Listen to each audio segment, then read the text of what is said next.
ಇಲ್ಲಿಯವರೆಗೆ ಧ್ರುವರಾಣ ಅವನ ವಸ್ತುಗಳನ್ನು ಬೇರೆಯವರು ಮುಟ್ಟುವುದನ್ನು ಇಷ್ಟಪಡುವುದಿಲ್ಲ ಮತ್ತು ಧ್ರುವರಾಣ ಸ್ವತಃ ಬೇರೆಯವರ ವಸ್ತುಗಳನ್ನು ಮುಟ್ಟುವುದಿಲ್ಲ. ಬೇರೆಯವರಿಂದ ಉಡುಗೊರೆ ಪಡೆಯುವುದು ದೂರದ ಮಾತು. ನನಗೆ ಈ ಮದುವೆಯಲ್ಲಿ ಯಾವುದೇ ಆಸಕ್ತಿ ಇರಲಿಲ್ಲ ಮತ್ತು ಈ ಸಮಾರಂಭದಲ್ಲಿಯೂ ಇರಲಿಲ್ಲ. ನಾನು ಕೇವಲ ಅಮ್ಮನ ಮಾತಿಗೆ ನಿನ್ನೊಂದಿಗೆ ಗ್ರೋವರ್ ಮ್ಯಾನ್ಷನ್ಗೆ ಹೋಗಿದ್ದೆ ಎಂದು ಹೇಳಿದನು. ಮುಂದುವರಿದ ಭಾಗ.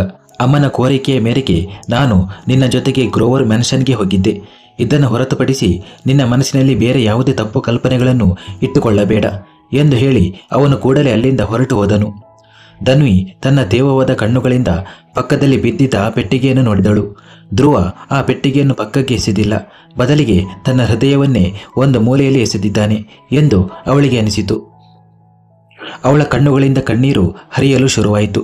ಅವಳು ಬೇಗನೆ ಆ ಪೆಟ್ಟಿಗೆಯನ್ನು ಎತ್ತಿಕೊಂಡು ಅದರ ಮೇಲೆ ಅಂಟಿದ್ದ ಧೂಳನ್ನು ಒರೆಸಲು ಶುರು ಮಾಡಿದಳು. ಅವಳು ಅಳುತ್ತಾ, ಐ ಆಮ್ ಸೋ ಸಾರಿ ಅಮ್ಮ, ನಿಮ್ಮ ಉಡುಗೊರೆಯನ್ನು ಈ ರೀತಿ ಅವಮಾನಿಸಲಾಗುವುದು ಎಂದು ನಾನು ಎಂದಿಗೂ ಯೋಚಿಸಿರಲಿಲ್ಲ. ಆದರೆ ನಾನು ನಿಮಗೆ ಭರವಸೆ ನೀಡುತ್ತೇನೆ, ನಾನು ಇದನ್ನು ಯಾವಾಗಲೂ ಸುರಕ್ಷಿತವಾಗಿ ಇಟ್ಟುಕೊಳ್ಳುತ್ತೇನೆ.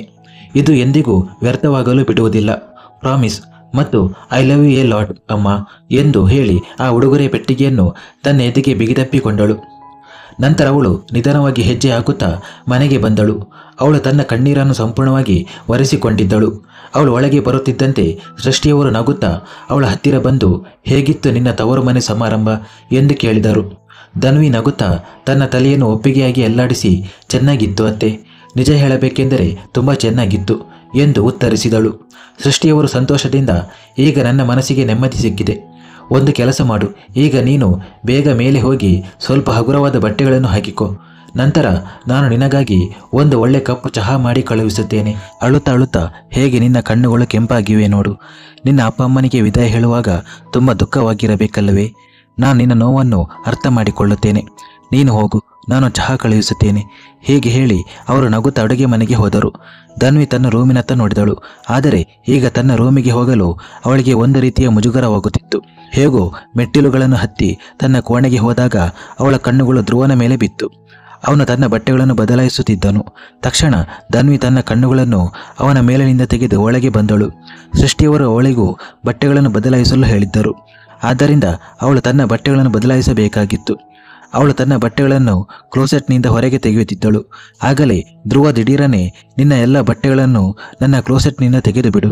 ಎದುರಿಗಿರುವ ಕ್ಲೋಸೆಟ್ ಇದೆಯಲ್ಲ, ಅದರಲ್ಲಿ ಇಡು. ನನಗೆ ಅದು ಸ್ವಲ್ಪವೂ ಇಷ್ಟವಿಲ್ಲ ಎಂದು ಹೇಳಿದನು. ಯಾರಾದರೂ ನನ್ನ ವೈಯಕ್ತಿಕ ಜಾಗದಲ್ಲಿ ಹಸ್ತಕ್ಷೇಪ ಮಾಡುವುದು ನನಗೆ ಇಷ್ಟವಿಲ್ಲ ಎಂದು ಹೇಳಿದನು. ಧನ್ವಿ ತನ್ನ ತಲೆಯನ್ನು ಒಪ್ಪಿಗೆಯಾಗಿ ಅಲ್ಲಾಡಿಸಿದಳು. ಧ್ರುವ ಎದುರಿಗಿದ್ದ ಕನ್ನಡಿಯತ್ತ ಬಂದು, ನಾನು ಬರುವುದರೊಳಗೆ ಹಾಸಿಗೆಯ ಹೊದಿಕೆಯನ್ನು ಕೂಡ ಬದಲಾಯಿಸಿ ಇಡು. ಕಳೆದ ರಾತ್ರಿ ಅದರ ಮೇಲೆ ನೀನು ಮಲಗಿದ್ದೀಯ ಮತ್ತು ನನ್ನ ಹಾಸಿಗೆ ಮೇಲೆ ಬೇರೆಯವರು ಮಲಗುವುದು ನನಗೆ ಇಷ್ಟವಿಲ್ಲ. ನಿನ್ನ ವ್ಯವಸ್ಥೆಯನ್ನು ಬೇರೆಡೆ ಮಾಡಿಕೊ ಎಂದು ಹೇಳಿದನು. ಅವನ ಮಾತನ್ನು ಕೇಳಿ ಧನ್ವಿ ಆಶ್ಚರ್ಯದಿಂದ ಅವನನ್ನು ನೋಡಿದಳು. ಅವಳು ಇನ್ನೂ ಎಲ್ಲಿ ಮಲಗುತ್ತಾಳೆ? ಒಂದು ವೇಳೆ ಅವಳು ಬೇರೆ ಕಡೆ ಮಲಗಿದರೂ ಸೃಷ್ಟಿ ಮತ್ತು ಉಳಿದವರಿಗೆ ಗೊತ್ತಾಗುವುದಿಲ್ಲವೇ? ಧ್ರುವ ತನ್ನ ಮೇಲೆ ಸುಗಂಧ ದ್ರವ್ಯವನ್ನು ಸಿಂಪಡಿಸಿಕೊಂಡು ಧನ್ವಿ ಎದುರಿಗೆ ಬಂದು ನಿಂತನು. ಧನ್ವಿ ಸ್ವಲ್ಪ ಹಿಂಜರಿದಳು. ಅವಳು ಸ್ವಲ್ಪ ಹಿಂದೆ ಸರಿದಳು. ಅವನ ತುಟಿಗಳ ಮೇಲೆ ಲೇವಡಿ ಮಾಡುವ ನಗು ಇತ್ತು. ಮುಂದಿನ ಕ್ಷಣದಲ್ಲಿ ಅವನು ಅವಳ ಹತ್ತಿರ ಹೋಗಿ, ಮತ್ತು ಈಗ ಕೊನೆಯ ವಿಷಯವನ್ನು ಗಮನವಿಟ್ಟು ಕೇಳು. ಪದೇ ಪದೇ ಕ್ಷಮಿಸಿ ಕೇಳಿ ಎಂದು ಹೇಳುವುದನ್ನು ನಿಲ್ಲಿಸು. ಅದು ನನಗೆ ಕಿರಿಕಿರಿಯನ್ನು ಉಂಟು ಮಾಡುತ್ತದೆ ಎಂದು ಹೇಳಿದನು. ಧನ್ವಿ ತಕ್ಷಣವೇ, ಆದರೆ ನಾನು ನಿಮ್ಮನ್ನು ಹೇಗೆ ಕರೆಯುವುದು ಎಂದು ಕೇಳಿದಳು. ಧ್ರುವ ಆಳವಾಗಿ ಉಸಿರು ತೆಗೆದುಕೊಂಡು, ಒಬ್ಬ ವ್ಯಕ್ತಿ ಇನ್ನೊಬ್ಬ ವ್ಯಕ್ತಿಯನ್ನು ಹೇಗೆ ಕರೆಯುತ್ತಾನೋ ಹಾಗೆಯೇ, ಸಹಜವಾಗಿ ಹೆಸರನ್ನು ಹಿಡಿದು. ಆದ್ದರಿಂದ ನೀನು ನನ್ನ ಹೆಸರನ್ನು ಹಿಡಿದು ಕರೆಯಬಹುದು ಎಂದು ಹೇಳಿದನು. ಧನ್ವಿ ಬೇಗನೆ, ಆದರೆ ನಾನು ನಿಮ್ಮ ಹೆಸರನ್ನು ಹೇಳಲು ಸಾಧ್ಯವಿಲ್ಲ. ನೀವು ನನ್ನ ಪತಿ ಮತ್ತು ಪತ್ನಿಯರು ತಮ್ಮ ಪತಿಯ ಹೆಸರನ್ನು ಹಿಡಿದು ಕರೆಯುವುದಿಲ್ಲ ಎಂದು ನಾನು ಕೇಳಿದ್ದೇನೆ ಎಂದಳು. ಧ್ರುವ ಹತಾಶನಾಗಿ, ನಾನು ಅದನ್ನು ಲೆಕ್ಕಿಸುವುದಿಲ್ಲ. ಯಾರು ಯಾರನ್ನು ಯಾವ ಹೆಸರಿನಿಂದ ಕರೆಯುತ್ತಾರೆ ಅಥವಾ ಇಲ್ಲ, ಆದರೆ ನಿನ್ನ ಬಾಯಿಯಿಂದ ಕೇಳಿ ಎಂಬ ಶಬ್ದ ನನಗೆ ಬೇಕಾಗಿಲ್ಲ, ಅರ್ಥವಾಯ್ತಾ? ಮತ್ತು ನಿನಗೆ ತುಂಬ ತೊಂದರೆ ಇದ್ದರೆ ನಿನ್ನ ಅತ್ತೆ ತನ್ನ ಪತಿಯನ್ನು ಕರೆಯುವ ರೀತಿಯಲ್ಲಿ ನೀನು ನನ್ನನ್ನು ಕರೆಯಬಹುದು. ನಾನು ಅದನ್ನು ಬಯಸುವುದಿಲ್ಲ. ಆದರೆ ಕೇಳಿ ಎಂಬ ಶಬ್ದ ನಿನ್ನ ಬಾಯಿಂದ ನಾನು ಇನ್ನೊಮ್ಮೆ ಕೇಳಿದರೆ ನಾನು ಏನು ಮಾಡುತ್ತೇನೆಂದು ನನಗೆ ಗೊತ್ತಿಲ್ಲ ಎಂದು ಹೇಳಿ ಧ್ರುವ ಕೂಡಲೇ ಅಲ್ಲಿಂದ ಹೊರಟು ಹೋದನು. ಮತ್ತು ಧನ್ವಿ ಅವನನ್ನು ನೋಡುತ್ತಾ ನಿಂತಳು.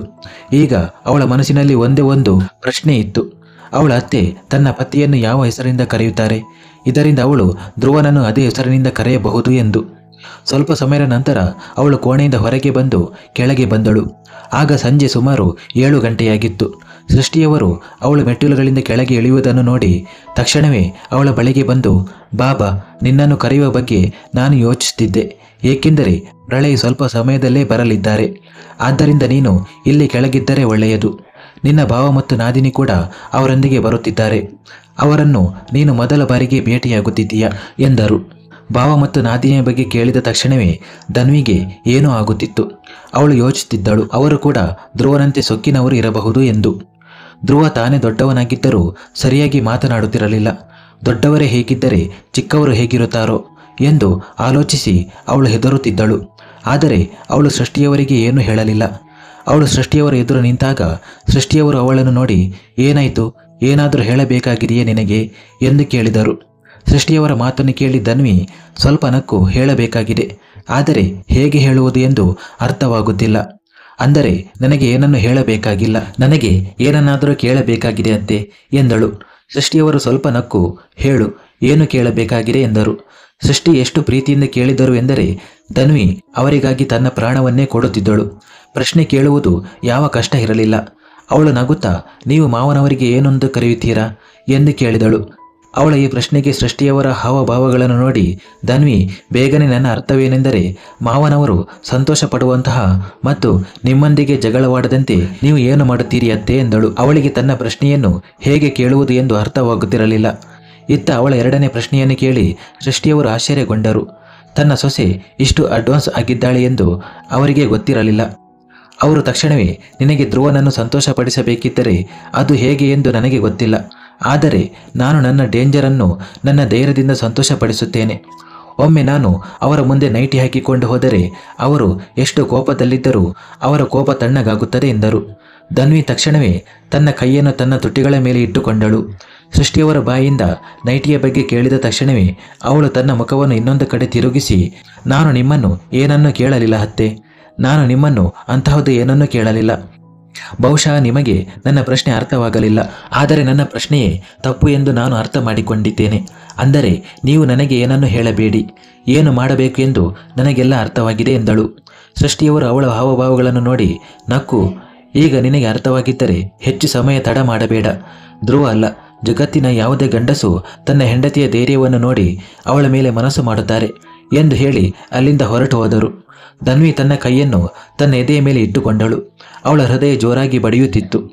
ಅವಳು ತನ್ನ ಸ್ನೇಹಿತರ ಅಂತಹ ಧೈರ್ಯದ ಮಾತುಗಳನ್ನು ಸಹ ಕೇಳುತ್ತಿರಲಿಲ್ಲ. ಅವರನ್ನು ಸುಮ್ಮನಿರಲು ಹೇಳುತ್ತಿದ್ದಳು. ಇಲ್ಲಿ ಸೃಷ್ಟಿ ತಾನೇ ಈ ರೀತಿಯ ಸಲಹೆಯನ್ನು ನೀಡುತ್ತಿದ್ದರು. ಅವಳು ಎದುರಿಗಿದ್ದ ಟೇಬಲನ್ನು ನೋಡಿದಳು. ಅಲ್ಲಿ ನೀರಿನ ಲೋಟಗಳು ಇಟ್ಟಿದ್ದವು. ತನ್ನನ್ನು ಸಮಾಧಾನಪಡಿಸಿಕೊಳ್ಳಲು ಅವಳು ತಕ್ಷಣವೇ ಟೇಬಲ್ ಕಡೆಗೆ ಹೋದಳು. ನೀರಿನ ಲೋಟವನ್ನು ಎತ್ತಿಕೊಳ್ಳುತ್ತಿದ್ದಂತೆ ಅವಳಿಗೆ ಹಿಂದೆ ಯಾರು ಹೆಜ್ಜೆ ಹಾಕುವ ಶಬ್ದ ಕೇಳಿಸಿತು. ಒಂದು ಕ್ಷಣ ಅವಳಿಗೆ ಧ್ರುವ ಬಂದಿದ್ದಾನೆ ಎಂದು ಅನಿಸಿತು. ಆದರೆ ಆಗಲೇ ಇಬ್ಬರು ಒಟ್ಟಿಗೆ ಅತ್ತಿಗೆ ಎಂದು ಕೂಗಿದ ಶಬ್ದ ಕೇಳಿಸಿತು. ಆ ಶಬ್ದವನ್ನು ಕೇಳಿ ಇಬ್ಬರು ನೇರವಾಗಿ ಅವಳ ಹಿಂದೆ ಬಂದು ಅವಳನ್ನು ತಬ್ಬಿಕೊಂಡರು. ಅವರು ಬೇರೆ ಯಾರೂ ಅಲ್ಲ, ಆಶ್ರಯ್ ಮತ್ತು ಪರೀಕ್ಷಾ. ಅವರು ಪರಸ್ಪರ ನೋಡಿ ಕಣ್ಣು ಮಿಟುಕಿಸುತ್ತಿದ್ದರು. ಏಕೆಂದರೆ ಅವರಲ್ಲಿ ಯಾರೂ ಸೋಲಲು ಸಿದ್ಧರಿರಲಿಲ್ಲ. ಅವರಿಬ್ಬರು ಧನ್ವಿಯನ್ನು ಮೊದಲು ಭೇಟಿಯಾಗಬೇಕೆಂದು ಹಠ ಹಿಡಿದಿದ್ದರು. ಪರೀಕ್ಷಾ ಕೋಪದಿಂದ, ಬಿಡು ಅಣ್ಣ, ಇಲ್ಲಂದರೆ ತಳ್ಳುತ್ತೇನೆ ಎಂದಳು. ಆಶ್ರಯ್ ತಕ್ಷಣ, ನಿನ್ನ ತಳ್ಳುವಿಕೆಗೆ ಹೆದರುತ್ತೀನ? ಬೇಕಾದರೆ ಹೋಗಿ ಬುಲ್ಡೋಜರ್ ತಂದರೂ ನಾನು ಇಲ್ಲಿಂದ ಕದಲುವುದಿಲ್ಲ. ನಾನು ಮೊದಲು ಅತ್ತಿಗೆಯನ್ನು ಭೇಟಿಯಾಗುತ್ತೇನೆ.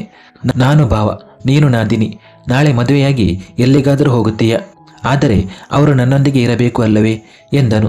ಪರೀಕ್ಷಾ ಮುಖ ಸಿಂಡರಿಸಿಕೊಂಡು, ನಾನು ಎಲ್ಲಿಗೂ ಹೋಗುವುದಿಲ್ಲ, ನಾನು ಇಲ್ಲಿಯೇ ಇರುತ್ತೇನೆ. ಅಪ್ಪ ಅಮ್ಮನ ಮೇಲೆ ನನಗೂ ಹಕ್ಕಿದೆ. ನಾನು ಜೀವನ ಪರ್ಯಂತ ಅಪ್ಪ ಅಮ್ಮನೊಂದಿಗೆ ಇರುತ್ತೇನೆ. ಯಾರು ನನ್ನನ್ನು ಇಲ್ಲಿಂದ ಕಳಿಸುತ್ತಾರೆಂದು ನಾನು ನೋಡುತ್ತೇನೆ ಎಂದಳು. ಆಶ್ರಯ್ ನಕ್ಕು, ನಾಳೆ ನಾನೇ ನಿನಗೆ ಹುಡುಗನನ್ನು ಹುಡುಕಿದರೆ ನಿನ್ನ ಮದುವೆ ನಾಳೆಯೇ ಆಗುತ್ತದೆ. ಆದ್ದರಿಂದ ನನ್ನ ಮುಂದೆ ಬಾಯಿ ತೆರೆಯಬೇಡ. ಹೋಗಿ ಅಪ್ಪ ಅಮ್ಮನನ್ನು ಭೇಟಿಯಾಗು. ನನಗೆ ಅವರನ್ನು ಭೇಟಿಯಾಗುವ ಆಸಕ್ತಿ ಇಲ್ಲ. ನನಗೆ ಅತ್ತಿಗೆಯನ್ನು ಭೇಟಿಯಾಗಬೇಕು ಎಂದು ಹೇಳಿ ಅವನು ಈಗ ಧನ್ವಿಯನ್ನು ತನ್ನತ್ತ ಎಳೆದುಕೊಂಡನು. ಪರೀಕ್ಷಾ ಮತ್ತು ಆಶ್ರಯ್ ಅವಳನ್ನು ಹಿಡಿದುಕೊಂಡಿದ್ದ ರೀತಿ ಅವಳ ಸೊಂಟದಲ್ಲಿ ನೋವುಂಟಾಗುತ್ತಿತ್ತು. ಆಗ ಸೃಷ್ಟಿ ಮತ್ತು ರಾಗಿಣಿ ಅಡುಗೆ ಮನೆಯಿಂದ ಹೊರಗೆ ಬಂದು, ಹೌದೌದು, ಈಗ ನಿಮಗೆಲ್ಲ ನಿಮ್ಮ ಅತ್ತಿಗೆಯನ್ನು ಭೇಟಿಯಾಗಬೇಕು. ನಿಮ್ಮ ಅಮ್ಮನಿಗೆ ನಿಮ್ಮಿಬ್ಬರಿಗೂ ಯಾವುದೇ ಬೆಲೆ ಇಲ್ಲ ಎಂದರು.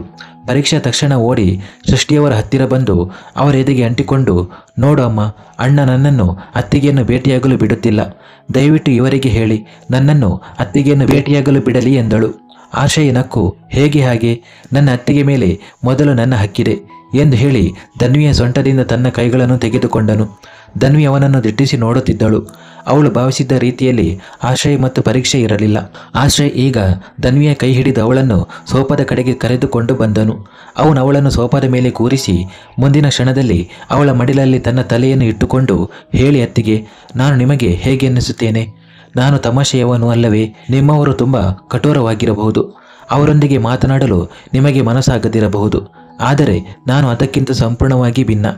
ಆದರೆ ಹೌದು, ನನ್ನ ಶೈಲಿ ಅದಕ್ಕಿಂತಲೂ ಹೆಚ್ಚು ಆಕರ್ಷಕವಾಗಿದೆ ಎಂದನು. ಧನ್ವಿ ನಗುತ್ತಾ ಮತ್ತು ಮುಗ್ಧತೆಯಿಂದ, ನೀವು ಹೇಳಿದ್ದು ಸರಿ, ಅವರು ಸ್ವಲ್ಪ ಕಠಿಣ ಮತ್ತು ನೀವು ತಮಾಷೆಯವರು ಎಂದು ಹೇಳುತ್ತಾ ನಗುತ್ತಿದ್ದಳು.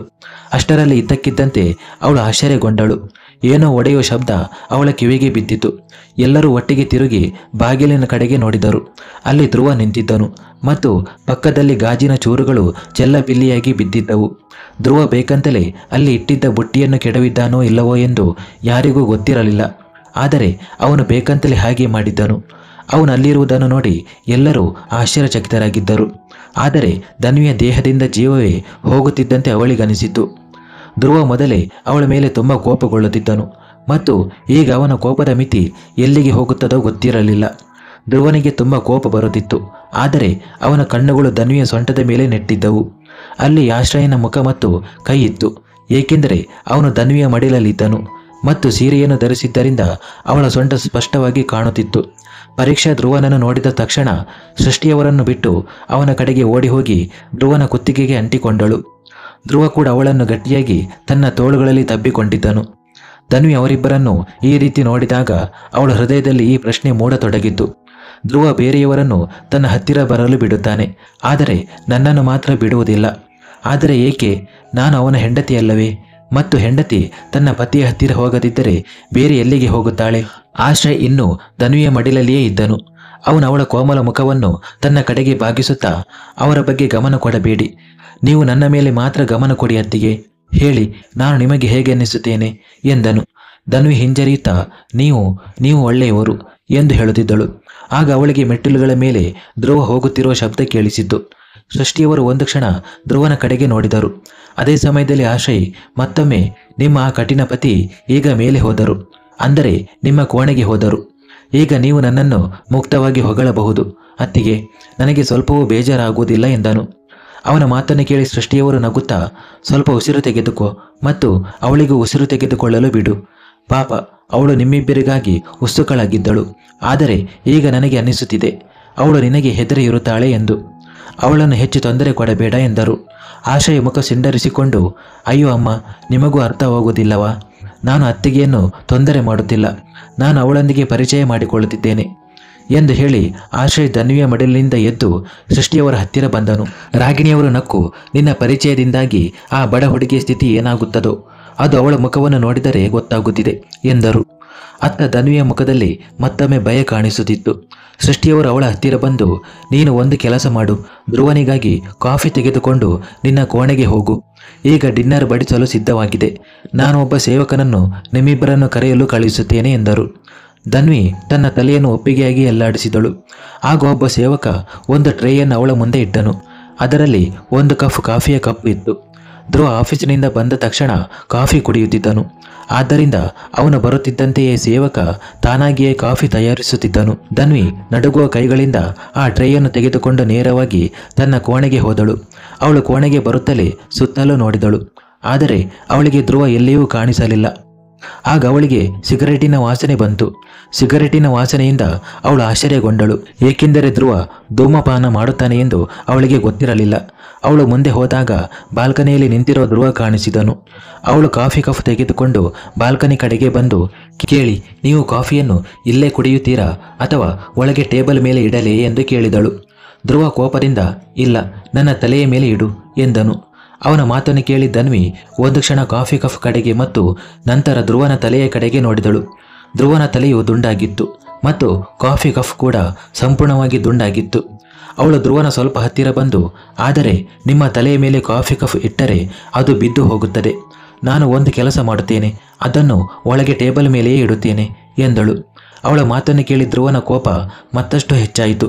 ಅವನು ತನ್ನ ಕೈಯನ್ನು ತನ್ನ ಹಣೆಯ ಮೇಲೆ ಇಟ್ಟುಕೊಂಡು, ನೀನು ನನ್ನ ಮುಂದೆ ಈ ಮುಗ್ಧತೆಯ ನಟನೆ ಮಾಡುತ್ತಿದ್ದೀಯಾ? ಆದರೆ ಕ್ಷಮಿಸು ಮಿಸ್ ಧನ್ವಿ, ಈ ರೀತಿ ವರ್ತಿಸಿ ನೀನು ಮುಗ್ಧೆಯಂತೆ ಕಾಣುತ್ತಿಲ್ಲ, ಬದಲಿಗೆ ಮೂರ್ಖಳಂತೆ ಕಾಣುತ್ತಿದ್ದೀಯಾ ಎಂದನು. ಅವನ ಮಾತನ್ನು ಕೇಳಿ ಧನ್ವಿಯ ಕಣ್ಣುಗಳಲ್ಲಿ ಮತ್ತೊಮ್ಮೆ ಕಣ್ಣೀರು ತುಂಬಿತು. ಅವಳು ಬೇಗ ಕಾಫಿ ತೆಗೆದುಕೊಂಡು ಎದುರಿಗಿದ್ದ ಟೇಬಲ್ ಕಡೆಗೆ ಹೋದಳು ಮತ್ತು ಕಾಫಿಯನ್ನು ಟೇಬಲ್ ಮೇಲೆ ಇಟ್ಟು ಮತ್ತೆ ಧ್ರುವನ ಎದುರು ಬಂದು ನಿಂತು, ನಾನು ನಿಮ್ಮ ಮುಂದೆ ಮುಗ್ಧತೆಯ ನಟನೆ ಮಾಡುತ್ತಿಲ್ಲ, ನಾನು ಕೇವಲ ನಿಮ್ಮ ಮಾತಿಗೆ ಉತ್ತರ ನೀಡುತ್ತಿದ್ದೆ. ನೀವೇ ನಿಮ್ಮ ತಲೆಯ ಮೇಲೆ ಕಾಫಿ ಕಪ್ ಇಡು ಎಂದು ಹೇಳಿದ್ದೀರಿ, ಇಲ್ಲದಿದ್ದರೆ ನಾನು ಅಂತಹ ಪ್ರಶ್ನೆಯನ್ನು ಎಂದಿಗೂ ಕೇಳುತ್ತಿರಲಿಲ್ಲ ಎಂದಳು. ಧ್ರುವ ಕೋಪದಿಂದ ಅವಳ ಕಡೆಗೆ ನೋಡುತ್ತಾ ಅವಳ ಹತ್ತಿರ ಬಂದು, ಓ ನಿಜವಾಗಿಯೂ ತುಂಬ ಧನ್ಯವಾದಗಳು ಇಂತಹ ಮೂರ್ಖತನದ ವರ್ತನೆ ಮಾಡದಿರುವುದಕ್ಕೆ ಎಂದು ಹೇಳಿ ಅವನು ಸಿಗರೆಟನ್ನು ಪಕ್ಕಕ್ಕೆ ಎಸೆದು ಅಲ್ಲಿಂದ ಹೋಗಲು ಶುರು ಮಾಡಿದನು. ಧನ್ವಿ ಅವನನ್ನು ನೋಡದೆ ಕೇಳಿ ಎಂದಳು. ಅವಳ ಬಾಯಿಂದ ಕೇಳಿ ಎಂಬ ಶಬ್ದ ಕೇಳಿ ಧ್ರುವ ಕೋಪದಿಂದ ತನ್ನ ಕೈಗಳನ್ನು ಮುಷ್ಟಿಯನ್ನಾಗಿ ಮಾಡಿಕೊಂಡನು. ಧನ್ವಿ ಮತ್ತೊಮ್ಮೆ, ನೀವು ನನ್ನ ಮೇಲೆ ಇಷ್ಟು ಕೋಪ ಏಕೆ ಮಾಡುತ್ತೀರಾ ಎಂದು ದಯವಿಟ್ಟು ಹೇಳಬಹುದೇ? ಅಂದರೆ ನಾನು ಯಾವ ತಪ್ಪು ಮಾಡಿದೆ ಇದರಿಂದ ನೀವು ನನ್ನ ಮೇಲೆ ತುಂಬ ಕೋಪಗೊಂಡಿದ್ದೀರಾ? ನೀವು ಎಲ್ಲರೊಂದಿಗೆ ಚೆನ್ನಾಗಿ ಮಾತನಾಡುತ್ತೀರಿ, ನನ್ನೊಂದಿಗೆ ಮಾತ್ರ. ಅವಳ ಮಾತು ಪೂರ್ಣವಾಗುವ ಮೊದಲೇ ಧ್ರುವ ಅವಳನ್ನು ಕೋಪದಿಂದ ದಿಟ್ಟಿಸಿ ನೋಡುತ್ತಾ ಅವಳ ಎದುರು ಬಂದು ನಿಂತಿದ್ದನು. ಧನ್ವಿ ಅವನ ಸಿಟ್ಟಿನ ನೋಟವನ್ನು ತನ್ನ ಮೇಲೆ ಅನುಭವಿಸಿ ಮತ್ತಷ್ಟು ಹೆದರಿದಳು. ಧ್ರುವ ಅವಳ ಹತ್ತಿರ ಬಂದು, ನಿನ್ನ ಹತ್ತಿರ ಸರಿಯಾದ ಬಟ್ಟೆಗಳಿಲ್ಲವೇ ಎಂದನು. ಧನ್ವಿ ಆಶ್ಚರ್ಯದಿಂದ ಅವನನ್ನು ನೋಡತೊಡಗಿದಳು. ಅವಳು ಅವನ ಪ್ರಶ್ನೆಗೆ ಆಶ್ಚರ್ಯಗೊಂಡಿದ್ದಳು ಮತ್ತು ತಾನು ಏನು ಧರಿಸಿದ್ದೇನೆ ಎಂದು ನೋಡಿಕೊಂಡಳು. ಸೀರೆಯನ್ನು ಎಲ್ಲರೂ ಧರಿಸುತ್ತಾರೆ, ಅವಳ ಅಮ್ಮನೂ ಮತ್ತು ಸೃಷ್ಟಿಯವರೂ ಕೂಡ. ಅವಳು ಸಹ ಸೀರೆಯನ್ನು ಧರಿಸಿದ್ದಳು. ಮುಂದಿನ ಕ್ಷಣದಲ್ಲಿ ಧ್ರುವ ತನ್ನ ಕೈಯನ್ನು ಅವಳ ಸೊಂಟದ ಮೇಲೆ ಇಟ್ಟನು. ಆಗ ಧನ್ವಿ ಇದ್ದಕ್ಕಿದ್ದಂತೆ ಆಶ್ಚರ್ಯಗೊಂಡಳು. ಅವಳ ಮೈ ಮೇಲೆ ರೋಮಗಳು ಎದ್ದು ನಿಂತಿದ್ದವು ಮತ್ತು ಇಡೀ ದೇಹಕ್ಕೆ ಒಂದು ವಿಚಿತ್ರವಾದ ಸಂವೇದನೆ ಆಗುತ್ತಿತ್ತು. ಧ್ರುವ ಅವಳ ಪಲ್ಲುವನ್ನು ಅವಳ ಸೊಂಟದ ಮೇಲೆ ಸ್ವಲ್ಪ ಸರಿಪಡಿಸಿ, ಬ್ಲೌಸ್ಗಳನ್ನು ಸ್ವಲ್ಪ ಸರಿಯಾಗಿ ಹೊಲಿಸಿಕೊ ಮತ್ತು ಹೊಲಿಸಿಕೊಳ್ಳಲು ಆಗದಿದ್ದರೆ ನನಗೆ ಹೇಳು, ನಾನು ಹೊಲಿಸಿಕೊಡುತ್ತೇನೆ, ಆದರೆ ಮುಂದಿನ ಬಾರಿ ಇಷ್ಟು ಚಿಕ್ಕದಾಗಿ ಇರಬಾರದು ಎಂದು ಹೇಳಿ ಧ್ರುವ ತಕ್ಷಣವೇ ಸ್ನಾನಗೃಹದ ಕಡೆಗೆ ಹೋದನು ಮತ್ತು ಧನ್ವಿ ಅವನನ್ನು ಹೋಗುವುದನ್ನು ನೋಡುತ್ತಲೇ ನಿಂತಳು. ಅವಳ ಬ್ಲೌಸ್ನಲ್ಲಿ ಏನು ಸಮಸ್ಯೆ ಇದೆ ಎಂದು ಅವಳಿಗೆ ಅರ್ಥವಾಗಲಿಲ್ಲ, ಏಕೆಂದರೆ ಅವಳ ಬ್ಲೌಸ್ ಅಷ್ಟು ಚಿಕ್ಕದಾಗಿರಲಿಲ್ಲ. ಧ್ರುವ ತನ್ನ ಮಾತನ್ನು ಹೇಳಿ ಹೋಗಿದ್ದನು, ಆದರೆ ಈಗ ಧನ್ವಿ ತನ್ನ ಬ್ಲೌಸ್ನಲ್ಲಿ ಏನು ಸಮಸ್ಯೆ ಇದೆ ಎಂದು ಯೋಚಿಸುತ್ತಿದ್ದಳು, ಏಕೆಂದರೆ ಅವಳಿಗೆ ತಿಳಿದ ಮಟ್ಟಿಗೆ ಅವಳ ಬ್ಲೌಸ್ ಸರಿಯಾಗಿ ಇತ್ತು, ತುಂಬ ಚಿಕ್ಕದಾಗಿರಲಿಲ್ಲ ಮತ್ತು ತುಂಬ ದೊಡ್ಡದಾಗಿರಲಿಲ್ಲ, ಪ್ರತಿಯೊಬ್ಬ ಹುಡುಗಿಯು ಧರಿಸುವ ರೀತಿಯಲ್ಲಿಯೇ ಇತ್ತು. ಈಗ ಅವಳು ಎದುರಿಗಿದ್ದ ಸ್ನಾನಗೃಹದ ಕಡೆಗೆ ನೋಡಿದಳು. ಅಲ್ಲಿಗೆ ಧ್ರುವ ಹೋಗಿದ್ದನು. ಅವಳು ತನಗೆ ತಾನೇ ಒಂದು ಕೆಲಸ ಮಾಡುತ್ತೇನೆ, ಯಾರಿಗೆ ಬ್ಲೌಸ್ನಿಂದ ತೊಂದರೆ ಇದೆಯೋ ಅವನಿಗೆ ಕೇಳುತ್ತೇನೆ, ನನ್ನ ಬ್ಲೌಸ್ನಲ್ಲಿ ಏನು ಸಮಸ್ಯೆ ಇದೆ ಎಂದು ಹೇಳಿ ಅವಳು ತಕ್ಷಣವೇ ಸ್ನಾನಗೃಹದ ಕಡೆಗೆ ಹೋದಳು ಮತ್ತು ಮುಂದಿನ ಕ್ಷಣದಲ್ಲಿ ಬಾಗಿಲು ತೆರೆದು ಒಳಗೆ ಹೋದಳು. ಅವಳು ಏನನ್ನು ಯೋಚಿಸದೆ ಕೇಳಿ, ನನ್ನ ಬ್ಲೌಸ್ನಲ್ಲಿ ಅಂತಹ ಯಾವ ಸಮಸ್ಯೆ ಇದೆ ಎಂದು ಹೇಳುತ್ತಿದ್ದಳು. ಅಷ್ಟರಲ್ಲಿ ಅವಳು ಧ್ರುವನನ್ನು ಒಳ ಉಡುಪುಗಳಲ್ಲಿ ಮಾತ್ರ ನೋಡಿದಾಗ ತಕ್ಷಣವೇ ಅವಳು ಮಾತನಾಡುವುದನ್ನು ನಿಲ್ಲಿಸಿದಳು. ಆ ಸ್ಥಿತಿಯಲ್ಲಿ ಅವನನ್ನು ನೋಡಿ ಅವಳ ಗಂಟಲು ಒಣಗಿತು. ಅದೇ ಸಮಯದಲ್ಲಿ ಧ್ರುವನ ಕಣ್ಣುಗಳು ಅವಳ ಮೇಲೆ ಬಿದ್ದಾಗ ಅವನ ಕಣ್ಣುಗಳು ದೊಡ್ಡದಾದವು. ಅವನು ಜೋರಾಗಿ ಕೂಗಿದನು, ನೀನು ಮೂರ್ಖಳೆ, ಯಾರಾದರೂ ಹೀಗೆ ಇನ್ನೊಬ್ಬರ ಸ್ನಾನಗೃಹಕ್ಕೆ ಬರುತ್ತಾರೆಯೇ? ಇಲ್ಲಿಂದ ಹೊರಗೆ ಹೋಗು, ಇಲ್ಲಾಂದರೆ. ಅವನ ಮಾತು ಪೂರ್ಣವಾಗುವ ಮೊದಲೇ ಧನ್ವಿ ಬಹುತೇಕ ಗರಿಗಳಂತೆ ಹಾರುತ್ತಾ ಸ್ನಾನಗೃಹದಿಂದ ಕೋಣೆಯೊಳಗೆ ಬಂದಳು. ಅವಳು ತನ್ನ ಕೈಯನ್ನು ತನ್ನ ಎದೆಯ ಮೇಲೆ ಇಟ್ಟುಕೊಂಡಿದ್ದಳು. ಅವಳು ಏನನ್ನು ನೋಡಿದಳೋ ಅದನ್ನು ಯೋಚಿಸಿದರೆ ಈಗ ಅವಳ ಮೈಮೇಲೆ ರೋಮಗಳು ಎದ್ದು ನಿಲ್ಲುತ್ತಿದ್ದವು.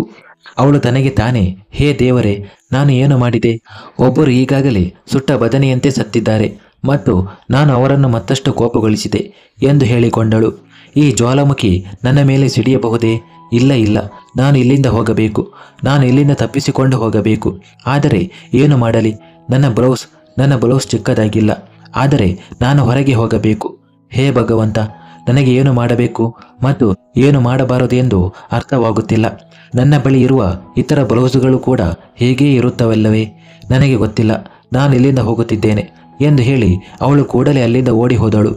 ಅವಳು ಹೋಗುವ ಮೊದಲು ಬ್ಲೌಸ್ ಬದಲಾಯಿಸುವ ಬಗ್ಗೆ ಯೋಚಿಸುತ್ತಿದ್ದಳು. ಆದರೆ ಅವಳು ತಾನೇ ತುಂಬ ಗೊಂದಲಕ್ಕೊಳಗಾಗಿ ಮತ್ತು ಹೆದರಿಕೊಂಡಿದ್ದರಿಂದ ಅವಳಿಗೆ ಏನೂ ಅರ್ಥವಾಗಲಿಲ್ಲ. ಅವಳು ಬಹುತೇಕ ಓಡುತ್ತಾ ಹೊರಗೆ ಬಂದು ಮೆಟ್ಟಿಲುಗಳಿಂದ ಬೇಗನೆ ಕೆಳಗೆ ಇಳಿಯಲು ಶುರು ಮಾಡಿದಳು. ಅವಳು ಹೀಗೆ ಅವಸರದಲ್ಲಿರುವುದನ್ನು ನೋಡಿ ಊಟದ ಕೋಣೆಯಲ್ಲಿ ಡಿನ್ನರ್ ಸಿದ್ಧಪಡಿಸುತ್ತಿದ್ದ ಸೃಷ್ಟಿಯವರು ಕೂಡಲೇ ಅವಳ ಮುಂದೆ ಬಂದು, ನಿಲ್ಲು ನಿಲ್ಲು, ಹೀಗೆ ಎಕ್ಸ್ಪ್ರೆಸ್ ರೈಲಿನಂತೆ ಓಡಾಡುತ್ತಾ ಇರುವುದೇಕೆ? ಏನಾಯಿತು? ಅಂತಹದ್ದೇನು ನೋಡಿದೆ ಎಂದು ಕೇಳಿದರು. ತನ್ವಿ ಬೇಗನೆ, ನಾನು ನೋಡಿದ್ದು ನಿಜಕ್ಕೂ ತುಂಬ ಭಯಾನಕವಾಗಿತ್ತು ಅತ್ತೆ ಎಂದಳು. ಸೃಷ್ಟಿಯವರ ಆಶ್ಚರ್ಯದಿಂದ, ಅಂತಹದ್ದೇನು ನೋಡಿದೆ ಎಂದರು. ಧನ್ವಿ ಬೇಗನೆ, ಈಗ ನಿಮಗೆ ಏನು ಹೇಳಲಿ ಅತ್ತೆ ಎಂದಳು. ಸೃಷ್ಟಿಯವರು ಕೂಡಲೇ, ಬಿಡು, ನೀನು ನನಗೆ ಹೇಳದಿದ್ದರೆ ಇನ್ನೂ ಒಳ್ಳೆಯದು. ನೀನು ನೋಡಿದ್ದು ಇಡೀ ಜೀವನ ನೀನೇ ನೋಡು ಎಂದು ಹೇಳಿದರು. ಅವರು ಹೀಗೆ ಹೇಳುವಾಗ ಅವರ ಮುಖದ ಮೇಲೆ ವಿಚಿತ್ರವಾದ ಹಾವಭಾವಗಳು ಇದ್ದವು. ಧನ್ವಿ ಸ್ವಲ್ಪ ತೇವವಾಗಿ ಕಾಣಿಸುತ್ತಿದ್ದಳು. ಅವಳು ಸ್ನಾನಗೃಹಕ್ಕೆ ಹೋಗಿದ್ದಳು ಎಂದು ಸ್ಪಷ್ಟವಾಗಿ ಗೊತ್ತಾಗುತ್ತಿತ್ತು. ಮತ್ತು ಸ್ನಾನಗೃಹದಲ್ಲಿ ಏನು ಆಗಿರಬಹುದು ಎಂದು ಯೋಚಿಸಿ ಸೃಷ್ಟಿಯವರು ತಕ್ಷಣವೇ ತನ್ನ ಕಣ್ಣುಗಳನ್ನು ಮುಚ್ಚಿಕೊಂಡರು.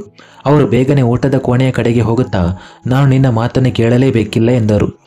ಧನ್ವಿ ಬೇಗನೆ ಅವಳ ಹತ್ತಿರ ಬಂದು, ಇಲ್ಲ ಅತ್ತೆ, ನೀವು ನನ್ನ ಮಾತನ್ನು ಕೇಳಲೇಬೇಕು, ನಾನು ನಿಮಗೆ ಏನನ್ನಾದರೂ ಹೇಳಬೇಕು ಎಂದಳು. ಸೃಷ್ಟಿಯವರು ಬೇಗನೆ, ನಿನಗೆ ಹುಚ್ಚು ಹಿಡಿದಿದೆಯಾ? ಇಂತಹ ಮಾತುಗಳನ್ನು ಅತ್ತೆಗೆ ಹೇಳುವುದಿಲ್ಲ ಎಂದರು. ಧನ್ವಿ ಅವರ ಕೈ ಹಿಡಿದು, ಪರವಾಗಿಲ್ಲ, ಅತ್ತೆಗೆ ಹೇಳದಿದ್ದರೆ ಏನಾಯಿತು? ನಾನು ನಿಮ್ಮನ್ನು ನನ್ನ ಸ್ನೇಹಿತೆ ಎಂದು ಭಾವಿಸುತ್ತೇನೆ, ಸ್ನೇಹಿತೆ ಎಂದು ಭಾವಿಸಿ ಹೇಳುತ್ತೇನೆ. ಹೇಗಿದ್ದರೂ ನನ್ನ ಅಮ್ಮ ಅತ್ತೆ ಮಾತ್ರವಲ್ಲ, ಅವರು ಒಬ್ಬ ಸ್ನೇಹಿತೆಯೂ ಆಗಿರುತ್ತಾರೆ ಮತ್ತು ಸ್ನೇಹಿತೆಯೊಂದಿಗೆ ಯಾವುದೇ ವಿಷಯವನ್ನು ಹಂಚಿಕೊಳ್ಳಬಹುದು ಎಂದು ಹೇಳಿದ್ದಳು. ಮುಂದುವರಿಯುವುದು.